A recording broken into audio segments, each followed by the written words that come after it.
Thank you very much. We are at our last presentation, Collaborative Co-Teaching Pilot Model.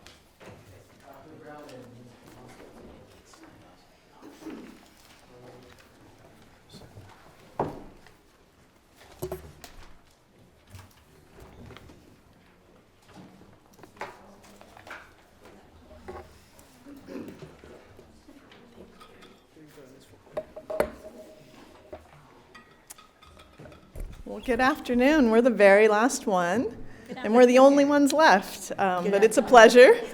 Thank you. You didn't get cut from the agenda either. We didn't, and I noticed, so thank you so much for this opportunity. We're here with a lot of excitement today to share a story that goes back a couple of years. So 2 years ago, we had the hypothesis that if we took 2 teachers, one with a background in general education and one with a background in special education, and we took 20 general education students and 10 students with IEPs and put them in the same kindergarten classroom, that there would be positive results for students.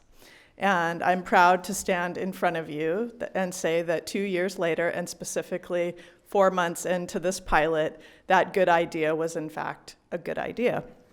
We have seen really positive results from students, and so we want to share that story with you today. The story is one of collaboration between offices, the elementary office and the Office of School Support Services. It's a story of collaboration between 2 sets of really wonderful teachers, between 2 principals, between the related services professionals and the schools. And the cast of characters will be introduced via a video that will take place in just a few moments. But I see faces from our partners at Emerson as well as from Lincoln here this afternoon. So with that, I want to thank you once again. Back on February 6th of 2019, you passed a board resolution on inclusive practices, the likes of which have been really rarely seen throughout the state. And in doing that, you set a district message that was one that we expect to have inclusive practices in schools, and we expect to celebrate the diversity of our school district and the fact that every student in our school district and every member of our community adds to the fabric of this really awesome place that we get to work and many of us get to live. So this pilot is a step toward really implementing a more inclusive practice.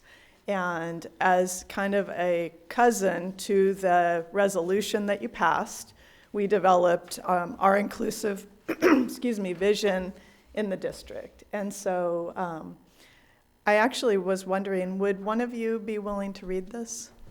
Sure. You will? Okay, thank you, Ms. Kerr. LBUSD values all students and recognizes that student diversity and uniqueness add to the fabric of our district. We create school communities that promote appreciation and acceptance of student differences, where all students feel a sense of belonging. We provide purposeful and meaningful access and participation in academics and social-emotional growth opportunities. Our all means all belief system means that we are better together. Thank you for reading that. And I just want to go back on the evening that you passed the board resolution. Dr. Benitez, you challenged us and said, those are great words. I'm going to be looking for how you put them into action. So what we want to do is share with you one of the ways this year that we've been working to bring those words to action. So I'm going to call up Dr. Rachel Heenan, who is our Director of Special Education. She's going to share with you some of the data that led us to this good idea.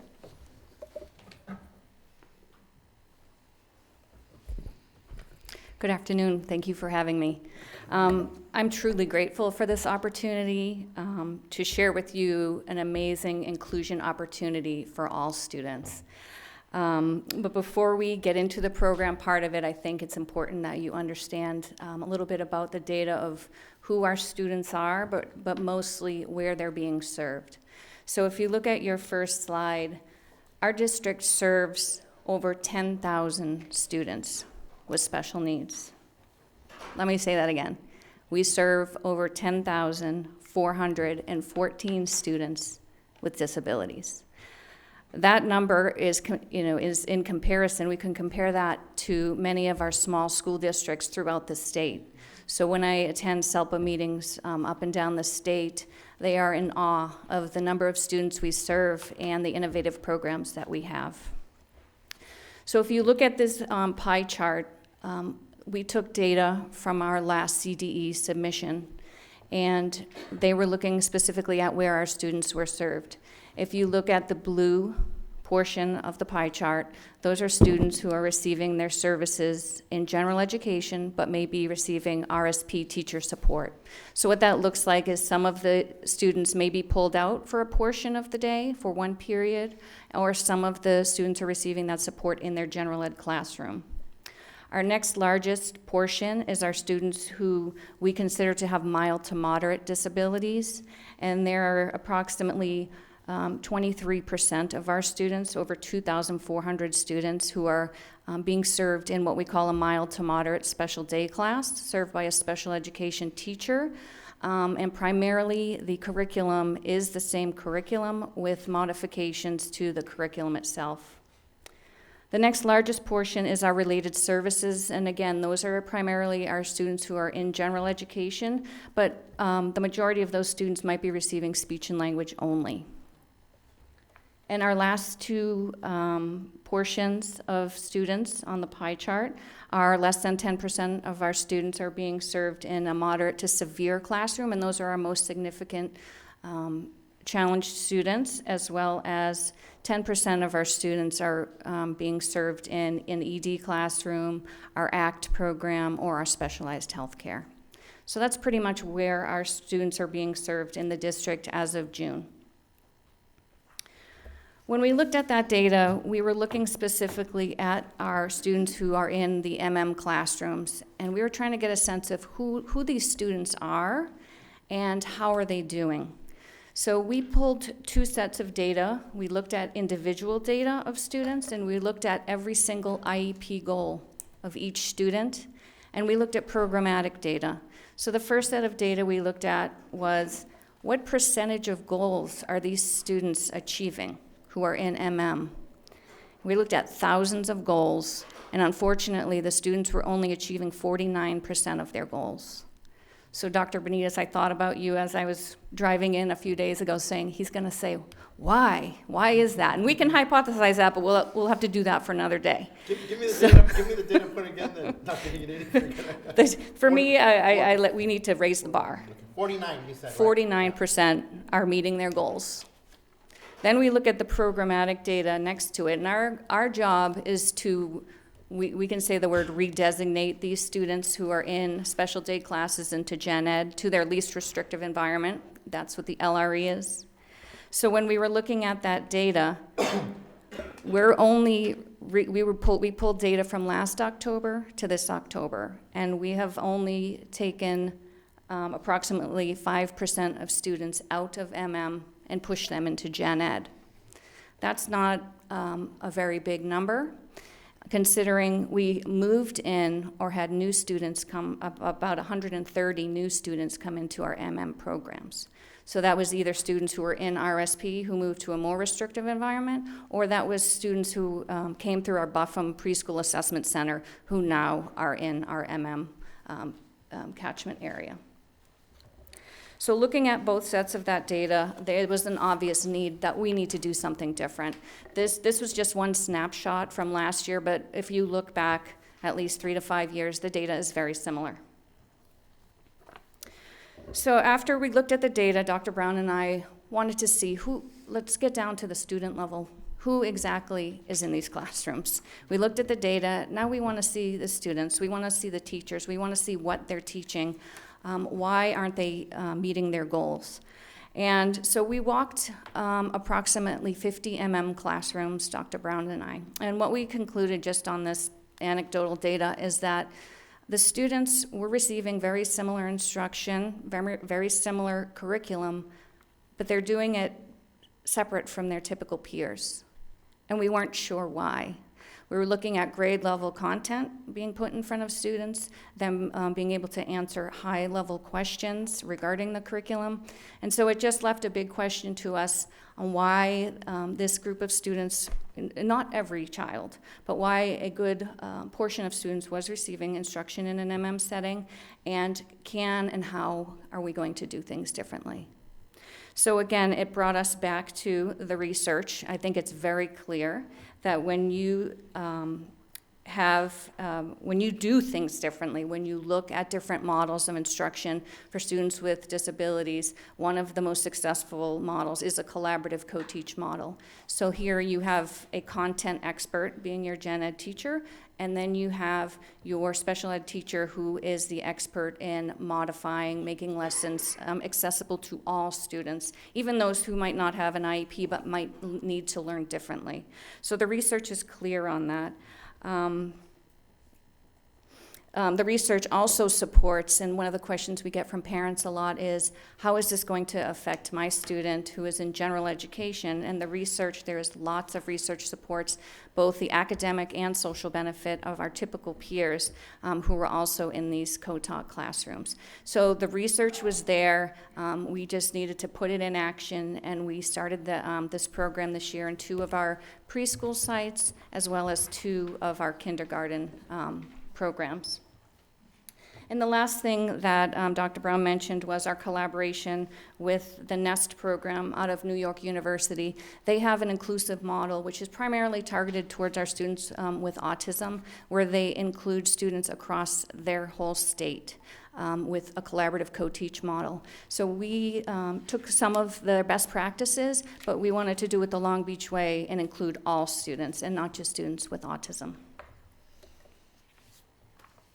So, you've heard about the why, we've heard a little bit about where our students are being educated, and now we want you to have a little glimpse into the classrooms. If you haven't had the opportunity to walk through them, I welcome you and highly encourage you to do that.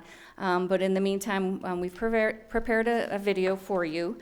Before I do that, I do want to recognize the people who are doing the inclusive work, the amazing staff that we have here. So we have Ms. Peterson, Ms. Porche, and Ms. Lopez from Emerson, as well as Ms. Vitetta, the principal. We also have Carrie Nemec from Lincoln, and the 2 teachers, unfortunately, Ms. Arteaga and Mr. Rodriguez weren't here today, but they'll share a little bit about their data, and you'll see their experience on this as well. And the last person I do want to recognize is Ms. Rochelle Martin. She works out of our office as well as OCIPD to make sure that the teachers are supported, the curriculum is differentiated, and any additional support in the classroom happens. So with that, I'm going to start this up.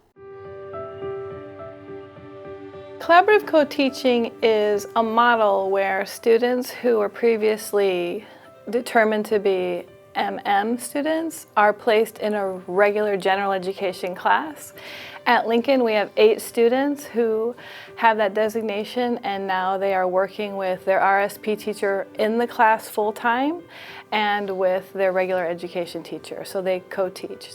This has been a tremendous model for us to witness and for students.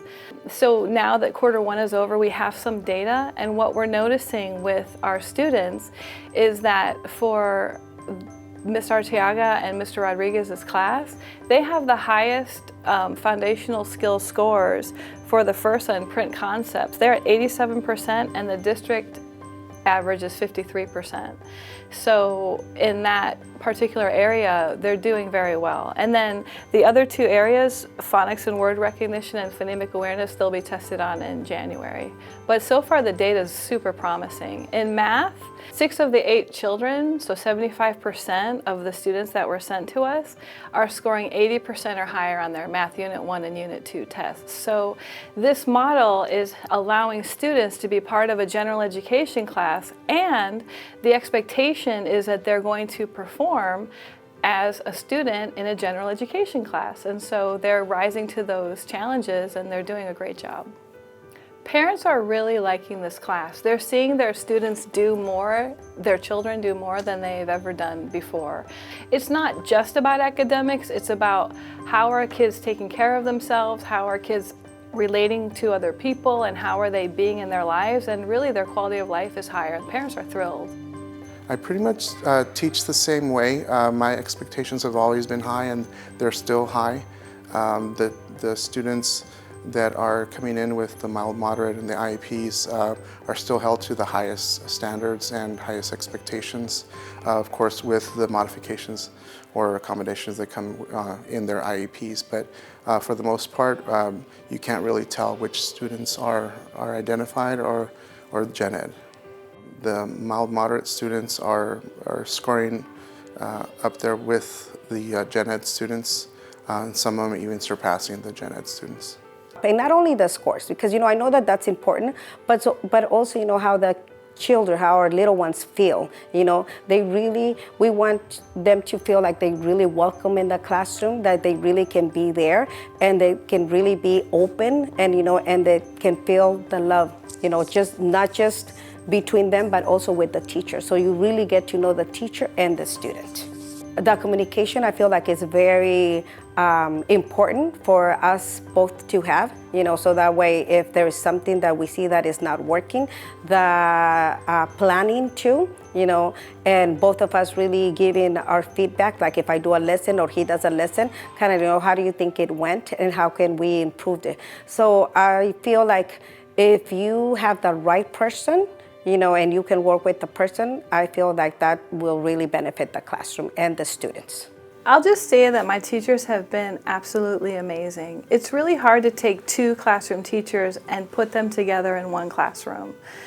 The teachers have had to compromise and plan every step of the way together, and they have done an outstanding job. The collaborative model, it only works if they can collaborate, and to get the results that we're getting takes a lot of focus and a lot of time and a lot of compromise. And I am so proud of the way that those two teachers, Mr. Rodriguez and Ms. Arteaga, have been able to create such a wonderful classroom environment for our students.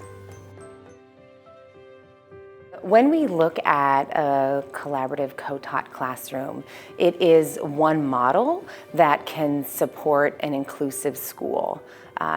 Inclusive schools are much more than just a collaborative co-taught classroom. It's about the whole culture of the school. It's about that mindset. It's about that appreciation of diversity. But in a collaborative co-taught classroom, in one of our CCT classrooms, they're really designed in a way that brings together kids of all abilities. Here at Emerson, it works in the sense that we have myself, whose background is a regular elementary kindergarten teacher in the classroom, and we have Mrs. Porcher, whose background is in special education as an education specialist, and we work together in a classroom with 25 kids who have a variety of abilities and a variety of needs and a variety of strengths. And we work together to make sure that we're meeting the needs of all of that diverse group of kids. Now we are planning together as much as we can and adapting to each other as partners because we do see each other every day, and we have to be used to kind of a give and take versus it's all me and then I'm gonna tell you what I wanna do. It's going to be all us. And sometimes things work and sometimes things don't, but it's nice to be able to have communication that's open and kind of leave your ego at the door. One of the things I love to watch and see how my students are growing is within that small group setting, because it's a mix of students. You have your gen ed kids and your students with IEPs. All of the gen ed students are, most of them are pretty advanced in language, so they're providing these models. And I can see the students with IEPs listening, and so when I get to them, they typically answer in a complete sentence. But one of the most important parts is utilizing the curriculum to create speech lessons. One of the things moving into the CCT room that I really wanted to do was utilize their curriculum that they're learning to then work in these small group settings so I could really tailor their language goals. And what I've noticed is that by utilizing the curriculum, the students are more apt to answer. In kindergarten, everyone's squirmy and everybody's running around and everyone's learning. Here, there's no difference. Nobody knows that this child has an IEP. It's only the adults that know it. So the kids, they all treat the same way. They go out there and play together. They all want to go down the slide together. They just want to have fun and get to learn. And it's neat to see that no matter what child in that class, when they get it, their eyes sparkle. And it's so cute to see them, learn. The results have been awesome. We recently just did our data analysis for the first 90 days of school. And most of the kids in the class that have an IEP have already reached their goals. A goal that was supposed to be achieved by June, by the first 90 days of school, they've achieved it. The students that do have an IEP are scoring way higher than the other students that don't have an IEP. So I think they're showing their potential that if they were just in a regular class, they probably wouldn't be able to show that potential. But because the teachers have high expectations, are teaching to the standards, are really looking at the data, they're differentiating their instruction, they do their small group instruction, they do everything that teachers are supposed to be doing, they're doing it, and it's showing the results of the students. If there's one teacher, they can't help two people at one time. But if we have two teachers, the two teachers could help two people at one time. Having two teachers, because if two people need help, two people could help two people. I guess the thing that kind of touches my heart the most is I look at the amazing things that these kids are accomplishing, these kids with IEPs are accomplishing in our classroom, and I think to myself, where would they be if they were in a traditional special education, self-contained classroom? And that breaks my heart a little bit because they're flourishing where they are. And I think that that's the biggest takeaway from this, is that given the opportunity, in the right environment, with the right support, these kids can make amazing gains.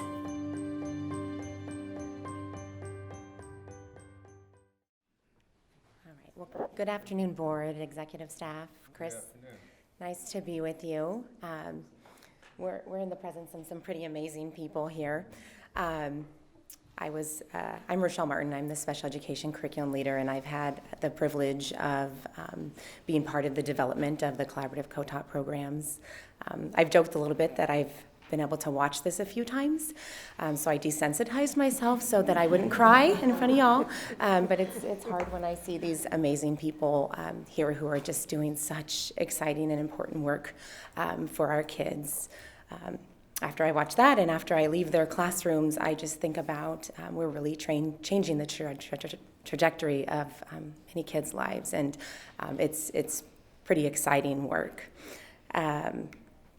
I'm just going to share with you quickly the professional development and site support plan that we put together in this inaugural year with the collaborative co-taught classrooms. First, I just want to talk a little bit about the structures that we have in place and then talk a little bit about the content.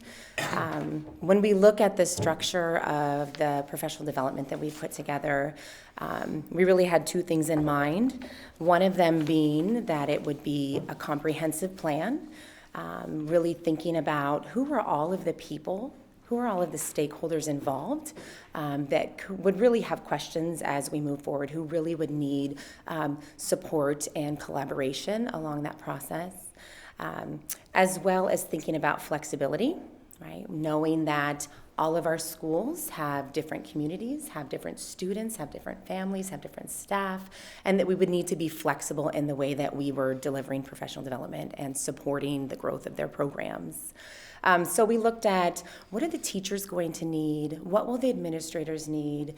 Is the staff going to need a level of support as we move towards a more inclusive program? Are there opportunities to work with the families and community as well?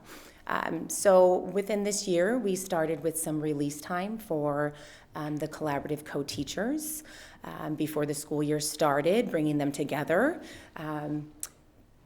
starting to build their partnership, as well as quarterly release days that really allow for learning together in the cohort, as well as learning alongside their partner.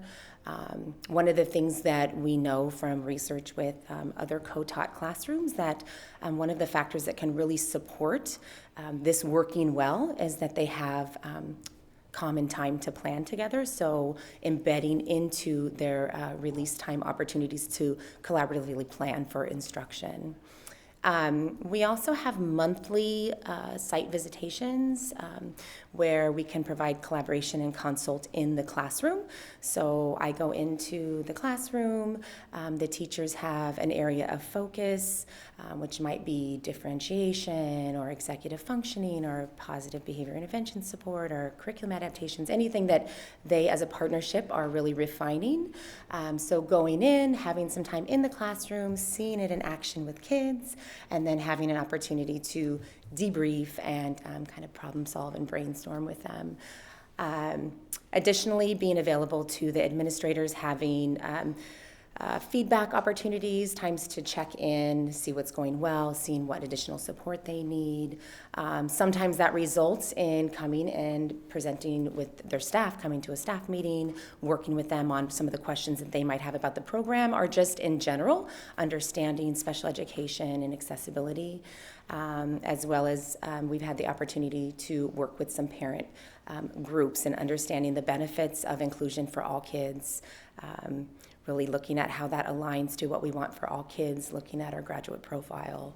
And then the focus of our professional learning for this inaugural year. I think one of the things that's really important to know about the teachers in these programs is they come with a lot of experience, they come with a lot of expertise, and they wanted to do this. They voluntarily wanted to be a part of this program. So when we look at the professional development that we're focusing on, they're involved in all of the professional development at their school. They're involved in instructional leadership teams, in any of the district offerings for professional learning. So their focus has really been on, I have all of this expertise, but we have two different perspectives, and when we come together, how are we building our partnership in order to most effectively use two teachers in the room?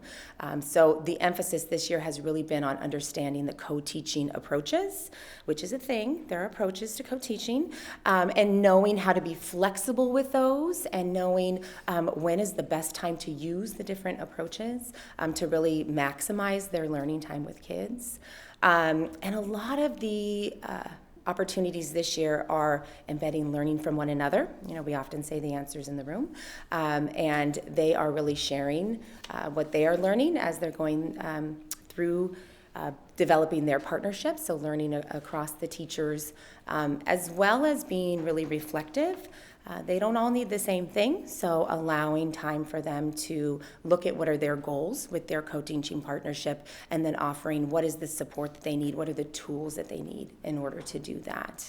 I would also like to add that within the release days that we've had with the teachers, the administrators from the sites have all been invited and have attended and are learning alongside their teachers about what this program has to offer, what are some of the key elements we would expect to see, and really through their leadership lens is how do I support this at my school site. I said I was going to be brief. I am going to hand it off to our principals are going to come up next and talk about some of the achievement data and some of the growth that they've seen at their schools. So I first am going to invite Rose Vitetta, principal from Emerson, to talk about her data. Good afternoon, board, Mr. Steinhauser. Very excited to be here to share all this information about the results for our first pretty much 90 days of the students attending at Emerson. We had our kindergarten goals, and the goals that for the first section of the school year we selected was reading levels, dictation, and math assessments. And in the area of reading, 89% of our CCT students are reading at grade level or higher.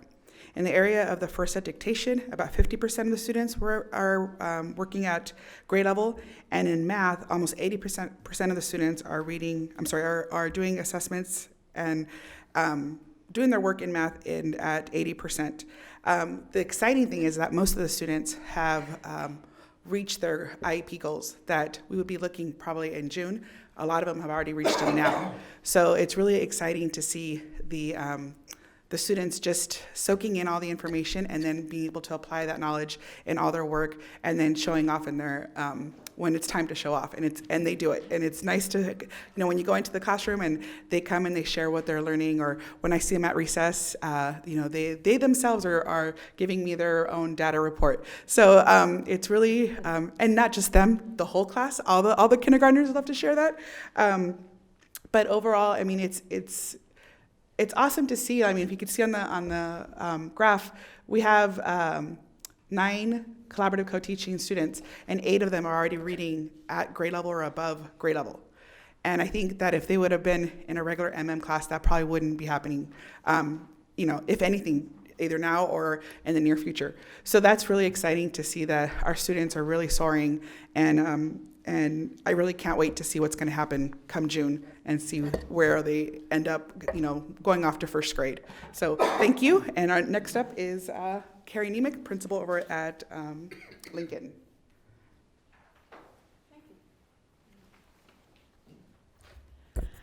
Hello, everyone. It's nice to see you all again.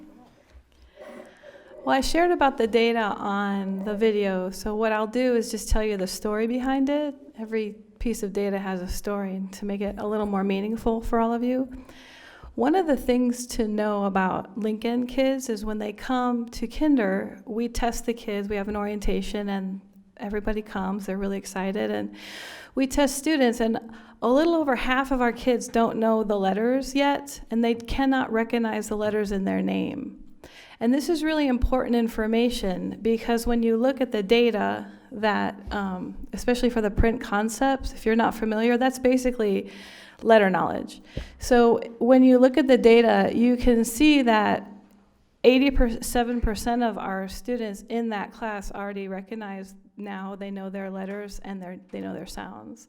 So that's a lot of learning from September until now. And so what I did is in the data, just for all of these pieces, but just particularly for that one, our grade level's at 56%. I need my glasses now. I think I did that last time too. I keep thinking I'm younger than I am. Our grade level's at 54%, and the district was at 53%. Right now, the district's at 56% because I checked today. But, our kids are at 87%. And I think that tells a really defining story. It's only one piece of 3 parts of the data of the FIRSA. So if we have an opportunity to come back, or if Dr. Brown or Dr. Heenan presents to you, I think really look at the second quarter data because I think it's going to be super exciting in terms of foundational reading skills. The math data is really interesting as well because many of our students did not recognize numbers 1 through 10. So if you think about not being able to recognize numbers 1 through 10 and the work that they have to do on their Chromebooks in order to achieve these scores, it's quite impressive. And so for Unit 1, I'll just say that our grade level was at 73%, and the CCT class was at 76%. And then when I took the 9 students, 6 out of the 9 students actually got 87% or higher on Unit 1. And then in Unit 2, the data was very, very similar. So I just wanted to thank Dr. Heenan and Dr. Brown and Mr. Moskovitz for selecting Lincoln to have this opportunity because for me, part of the data story is bringing our kids home. So rather than being bussed out to an MM class somewhere else, our parents have access to me, and they have access to the grade level, and they have access to the school and our many events that we have. So it's been awesome, and I'm super excited about this program, and I'm speaking on behalf of my teachers. So are they, and they're not going to tell you a story. It's a lot of work to have another person. Think about having someone in your space for 6 hours a day. I mean, most people, if you have a spouse, you get up, you go to your work, and you come home, and you have dinner. So these guys are, they're together. And the most important part about this is to really the principals have to be super selective about who if there's another class, who's going to teach those classes? Because you have to have excellent teachers who you've seen here and who are very humble and willing to change and grow with each other.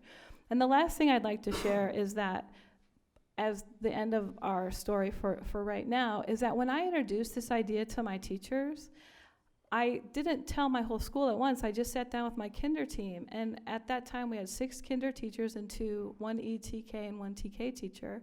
And I said, hey, we're thinking of doing an inclusion class, and I want to know your thoughts about it. And I also want you to think about right now, don't tell me now, who would like to teach it? And every one of those teachers came to see me to tell me they were interested. So the mindset around all means all is really nice and growing quite well at Lincoln. So I just want to say thank you.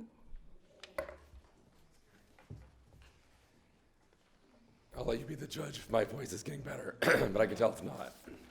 So I'm just going to be up here for a couple of minutes. I want to just share my limited voice today with my appreciation for really the team behind me. Hopefully throughout the day today, you've heard about partnerships and collaboration throughout the district. And I think what's really important about this model is that it really is about partnership. This can't happen with just Tiffany and her team. It can't happen with just me and my principals and schools. It has to happen through our partnership. We were very intentional about the schools that we selected initially because we knew we needed principals who embraced this, and we wanted teachers who embraced this. And to Mr. Steinhauser's credit, he could have easily said, we're doing this district-wide, right? Some superintendents might have done that, but in Long Beach, we don't do that. We pilot, and when you hear that over and over again, we pilot and we make sure it works before we expand it. So through this partnership, we intentionally selected the 2 schools that we did. We needed to make sure that the enrollment numbers would work for this program. You heard that there's 20 kindergarten students in Gen Ed, plus the 10 that are with IEPs. Well, normally we'd have 30 kids in a classroom. So again, the superintendent this year gave Emerson an additional kindergarten teacher to fill with school of choice students because they did have a lot of school of choice requests. And we were also then able to add this program at Emerson. So as we go forward and look at other schools where we might be able to expand the program, we have to be aware of leadership, we have to be aware of the teachers, we also have to be aware of the enrollment numbers to make sure that the program's going to work. And so when we went and had this conversation, Dr. Brown and I went and had the conversation both with Ms. Fatetta and Ms. Nimick, we weren't really sure how they would embrace it. They were extremely positive, as you heard they were, and their teachers were. But what's even, I think, more exciting is how many principals, at least one a week, come up to me and say, can I have that program next year? And so as we're looking at possibly expanding, and Dr. Brown will talk about what that will look like for next year, we have so many schools that want this program. And it speaks to, again, our vision of inclusivity across our district, that teachers and principals and parents are actually seeking opportunities to bring students together in a way that we haven't really ever seen before. So we talk a lot about all means all, but we're actually seeing the reality of it. And again, to Ms. Nimick's point, it's starting to spread out into people's way of being, which is pretty exciting. So I'll have Dr. Brown share our next steps, and we'll wrap it up. So what will happen next? We are going to continue. We've also worked this year with some of our early learning partners at 2 child development centers to have collaborative co-taught classes where we've taken 2 CDC teachers and 2 teachers from Buffum, and they have been partner teaching all year. We are going to expand that to our Head Start partners as well as a couple of additional CDC classrooms. One of the pieces of feedback you've heard from parents at Buffum is we want more typical peers. And so we're doing that in several ways. But one is rather than just considering bringing typical peers to Buffum, considering how we can use our early learning work that's happening throughout the city and partner our educational specialists with those teachers. So we're feeling really encouraged and excited about that. Also next year, we will be continuing this program at Emerson and Lincoln in 1st grade. So they will receive a new cohort of kindergarten students. We will also have a group of 1st grade students that will matriculate up. And then we're currently working on selecting 3 additional elementary schools who will be receiving a group of incoming kindergarten students. And as Brian mentioned, it's been really encouraging to hear from principals who are asking for this program. What they're doing at Emerson and Lincoln, can I do that? I think that would be wonderful for my community. Can I do that? And so that kind of momentum is something that we want to acknowledge and to run with. This quote summarizes, and in closing, I want to share with you, teaching children to be knowledgeable about differences, supportive of others, and active in changing structures that are oppressive to various groups can all begin within collaborative classrooms or inclusive classrooms. And so as a wrap-up today, I want to share that this has been hard work, but it's the right work. It's not work that goes perfectly, but it's work that goes really, really well. Our office, and in tandem with the elementary office, have deep gratitude for the principal and teacher warriors who have been willing to take this on. As Brian shared, we went and met with Ms. Nemick and Ms. Vitetta with a good idea.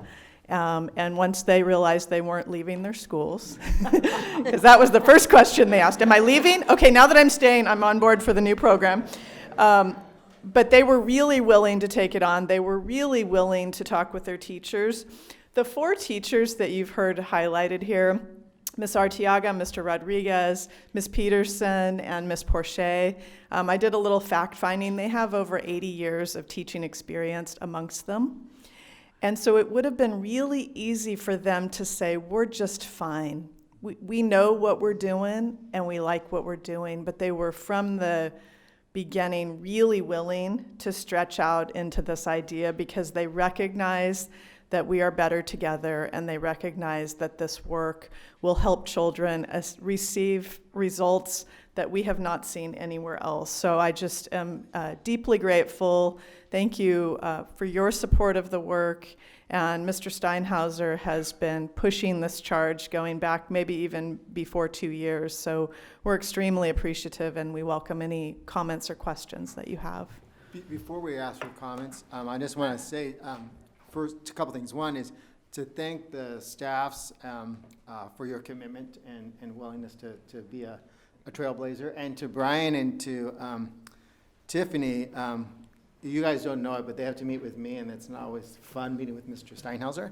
I play devil's advocate all the time because one of the issues that we've brought up is this has to be sustainable, and so I'm just so thankful, and we had a great meeting just the other day, and as you said, Rochelle, part of being an inclusive school, this is one big component, but there are many, many other pieces to it. So this work is very, very exciting. I think later we won't share with you today the schools, but they will be geographically diverse in our system.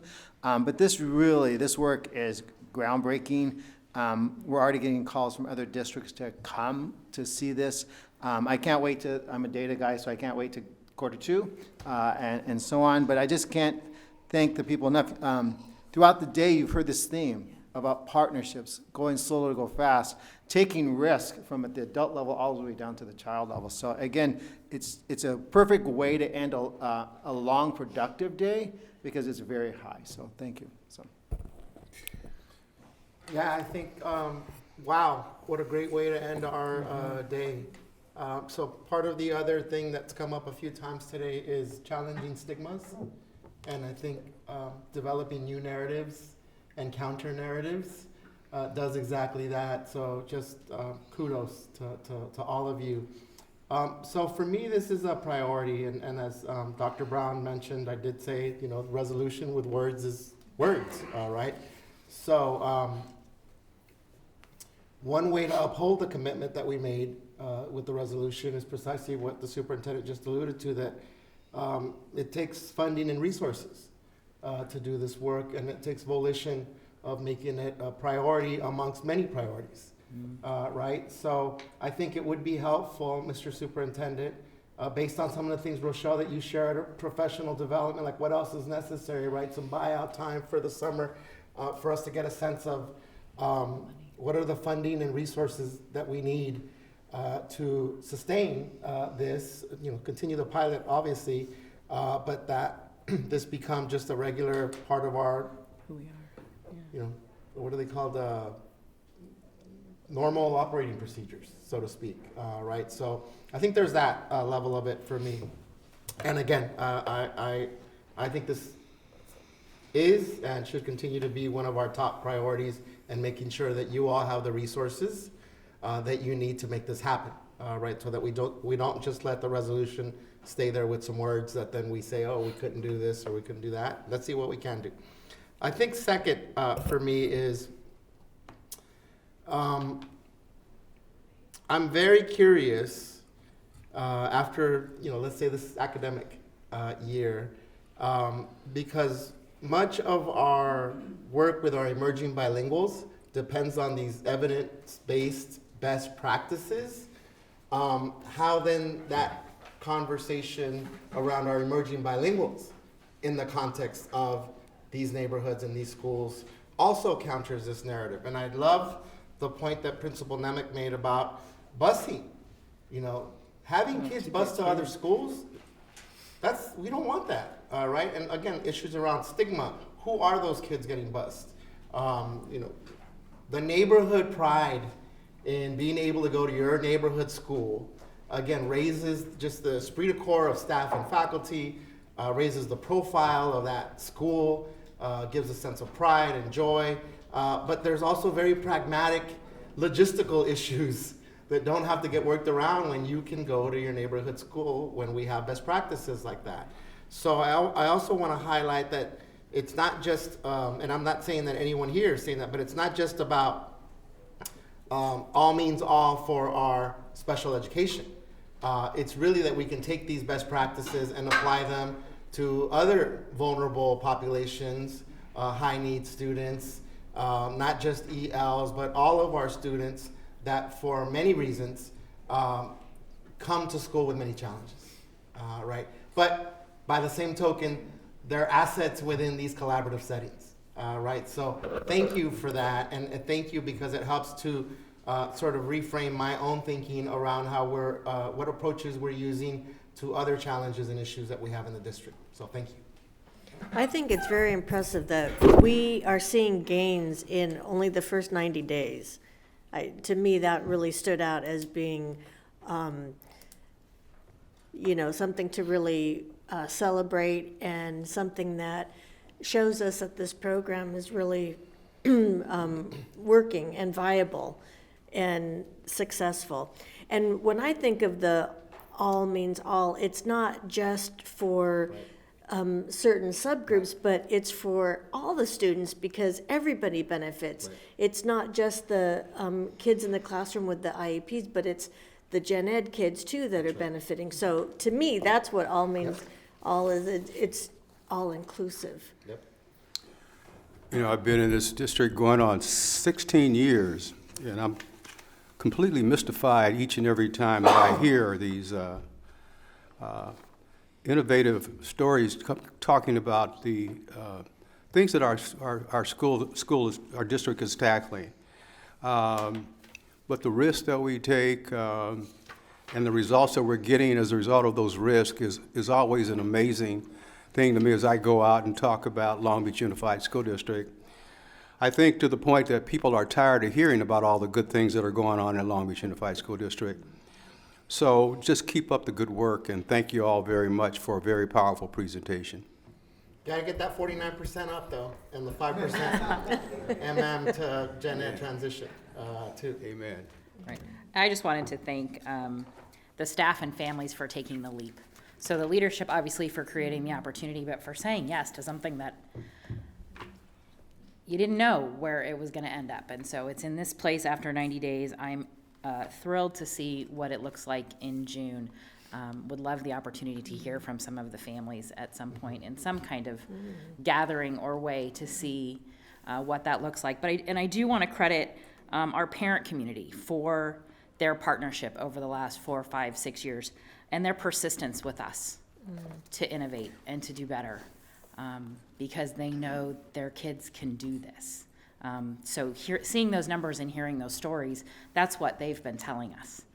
And that when we hold their kids to those high expectations, they have the capacity to do that. So thank you for loving them into this place. But really for those parent partnerships who have allowed us to go a little slow to be in this place today to really expand as we move forward. So thank all of you. We are adjourned.